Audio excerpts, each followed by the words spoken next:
नमस्ते प्यारे दोस्तों। जीवनी इस इकाई में मैं आपका स्वागत करता हूँ और आगे बढ़ता हूँ। तो आज हम जीवनी क्या होती है वह देखेंगे। उसके साथ साथ हम खुद के जीवन पर भी एक अनोखे दृष्टि से प्रकाश डालेंगे कि हम खुद भी किस तरह का जीवन जी रहे हैं। वह हमारे हिसाब से चुना हुआ जीवन है या समाज के हिसाब से या अपने परिवार के हिसाब से या नियमों के हिसाब से हम जीवन जी रहे हैं, वह भी हम देखेंगे। मनुष्य साहित्य मनुष्य जीवन का अध्ययन है। कहीं यह अध्ययन कल्पना के सहारे अभिव्यक्त किया जाता है और कहीं वास्तविक जीवन तथ्यों के माध्यम से साहित्य की अन्य तथ्याश्रित विधाओं में जीवनी का अग्रक्रम में उल्लेख किया जाता है। जीवनी व्यापक जीवन का अंकन करने वाली विधा है। इस विधा में कोई विशिष्ट वास्तविक मनुष्य अध्ययन का विषय बनता है। इस प्रकार का अध्ययन प्राचीन काल से ही चला आ रहा है। प्राचीन भारत की नारा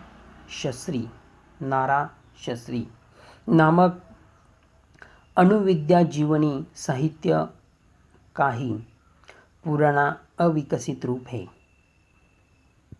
योग दर्शन की मुदिता अर्थात श्रेष्ठ पुरुषों के कार्यों का उल्लेख करके प्रसन्नता व्यक्त करना, यह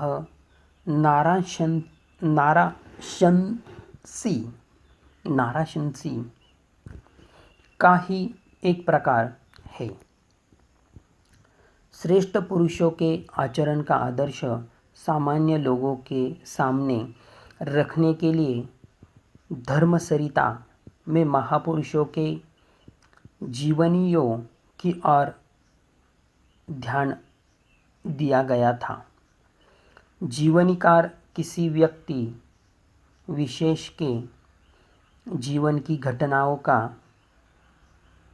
लेखन इतिहास अथवा गाथा के रूप में करता है। यह विधा तो किसी व्यक्ति के जीवन चरित्रों को पढ़कर भी लिखी जा सकती है। पाश्चात्य विद्वान लेटन स्टीची ने तो जीवन के लेखन कला का सबसे सुकोमल सहानुभूति स्वरूप माना है। परिभाषा पाश्चात्य विद्वानों ने जीवनी या बायोग्राफी की अनेक परिभाषाएं की है। पाश्चात्य विद्वान शिल्पे ने अपने प्रसिद्ध ग्रंथ technical terms of world literature में जीवनी की स्वरूपात्मक परिभाषा इस प्रकार की है। जीवनी किसी व्यक्ति विशेष की जीवन घटनाओं का विवरण है।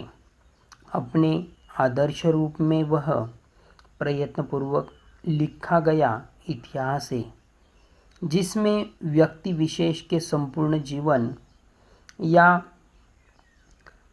उसके किसी अंश से संबंधित बातों का विवरण मिलता है। ये आवश्यकताएं उसे एक साहित्यिक विधा का रूप प्रदान करती है। यानी कि प्यारे दोस्तों, यहाँ पर इन्होंने कहा है कि आदर्श रूप में वह प्रयत्नपूर्वक लिखता है। अभी जिन महापुरुषों ने जीवन भले ही आदर्शपूर्वक व्यतीत किया है, उनके बारे में हम लिखते हैं। और आगे बढ़ते हुए हम देखेंगे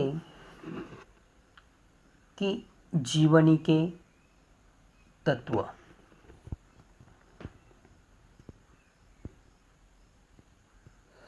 कहानी और उपन्यास के सभी तत्वों का समावेश जीवनी में किया जाता है।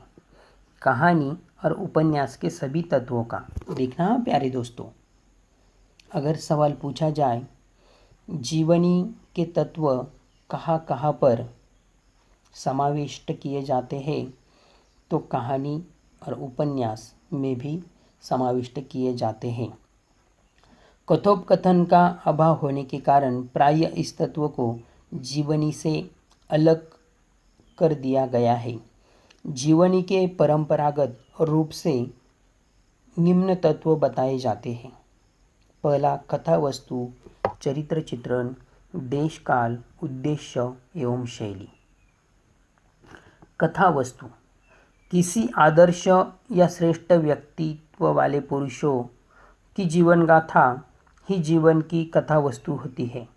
कथा वस्तु पूर्ण तथ्याश्रित होती है, इसमें कल्पना के लिए कोई गुंजाइश नहीं रहती।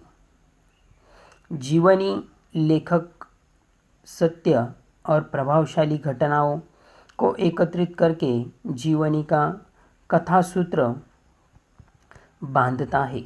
जीवनी का प्रभावशाली होना उस व्यक्ति के जीवन की विशेषताओं पर निर्भर होता है।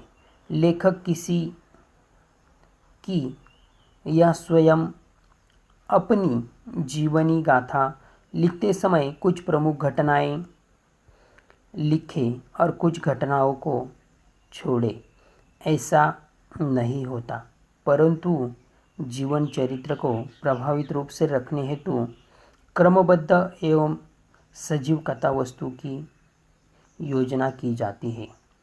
चरित्र चित्रण, देश काल,